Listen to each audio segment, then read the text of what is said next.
وہ مکان خرید سکتے ہیں، جائیداد خرید سکتے ہیں، زمینیں خرید سکتے ہیں۔ 1971 اس پر اندیشہ تھا کہ کہیں اگر خلیفہ عثمانی نے جہاد کا اعلان کر دیا، اس لیے کہ سلطان عبد الحمید کو بڑی سے بڑی رشوتیں پیش کر کے دیکھ لیا تھا انہوں نے، کہ یہ جو ہمارے اوپر پابندی ہے کہ ہم فلسطین میں آباد نہیں ہو سکتے، جو کہو ہم تمہیں دولت دینے کو تیار ہے، یہ پابندی ختم کر دو۔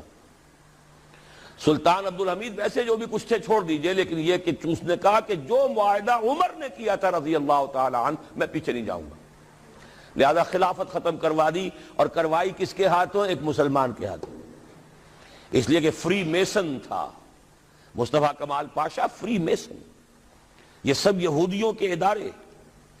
چاک کر دی ترک ناداں نے خلافت کی قبا، سادگی اپنوں کی دیکھ اوروں کی عیاری بھی دیکھ۔ ہندوستان میں ہنگامہ چل رہا ہے، تحریک چل رہی ہے، مسلمان ہجرت کر رہے ہیں اور سب کچھ ہو رہا ہے، اور ہندو بھی شامل ہو رہے ہیں خلافت کی تحریک میں، لیکن اب مدعی سست گواہ چست۔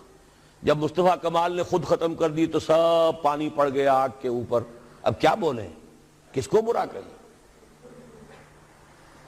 اس کے بعد 1948 میں ان کی ریاست قائم ہو گئی اسرائیل۔ کتنے برس بعد؟ ریاست تو خیر اس وقت بھی ان کی نہیں تھی جبکہ ٹائٹس نے ختم کیا ہے، وہ تو بہت پہلے کی بات تھی، تقریباً 2000 سال بعد اسرائیل۔ 1967 میں جنگ کروائی، اور یہ بالکل صدام کی طرح کا مسئلہ تھا۔ 1967 کی جنگ میں ایک سازش تھی، انہوں نے بطور مہرہ استعمال کیا جمال عبد الناصر کو، جس نے اچانک جو ہے ایلات کی بندرگاہ کو بلاک کر دیا۔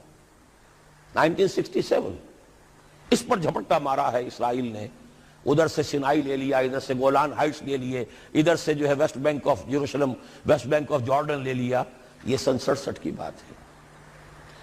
پھر عالم عرب میں ایک ملک ذرا نکلنے لگا تھا کہ شاید ایک کے پاس پیسہ بہت تھا، لیبیا کے پاس، وہ مدد کر سکتا تھا کسی مسلمان ملک کی کہ وہ ایٹم بم بنا لے۔ دو ملک ایسے تھے، ایک غیر عرب، ایک عرب۔ عراقیوں کے پاس کچھ صلاحیت معلوم ہو رہی تھی کہ کچھ دانت شاید نکل آئیں، جیسے دودھ کے دانت ہوتے ہیں تو شاید ایٹمی دانت نکل آئیں، وہ بھرکس ان کا نکالا ہے۔ ایک دفعہ جا کر آپ کو یاد ہوگا ہوائی جہاز گئے اور سب کا تہس نہس کر کے آ گئے، اور وہ سخت جان قوم نکلی، انہوں نے پھر کچھ بنا لیا، تو پھر وہی 100 دام جال، پھر وہ 100 دام جو ہے جال کی شکل بچھا کر، اور جو پھنسایا ہے تو اگلا پچھلا کھایا پیا سارا اگلوا لیا۔ نتیجہ کیا نکلا؟ جنگ خلیج کے بعد اب عالم عرب پورا کا پورا اسرائیل کے سامنے سرنگوں ہے، وہ شاہ حسن ہو یا شاہ حسین ہو،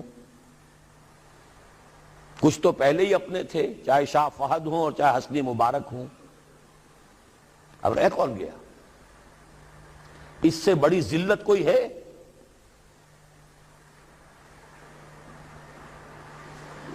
جن کے ساتھ ایک میز پر بیٹھنے کو تیار نہیں تھے، جن کے ساتھ گفتگو کو تیار نہیں تھے، اور بلا کر کہاں کھڑا کیا ہے؟ آؤ میڈرڈ میں، اسپین میں آؤ، اسپین سے شروع کروائیں گفتگو۔ اور اسپین کون سی جگہ ہے؟ مسلمانوں کا دنیا میں سب سے بڑا قبرستان۔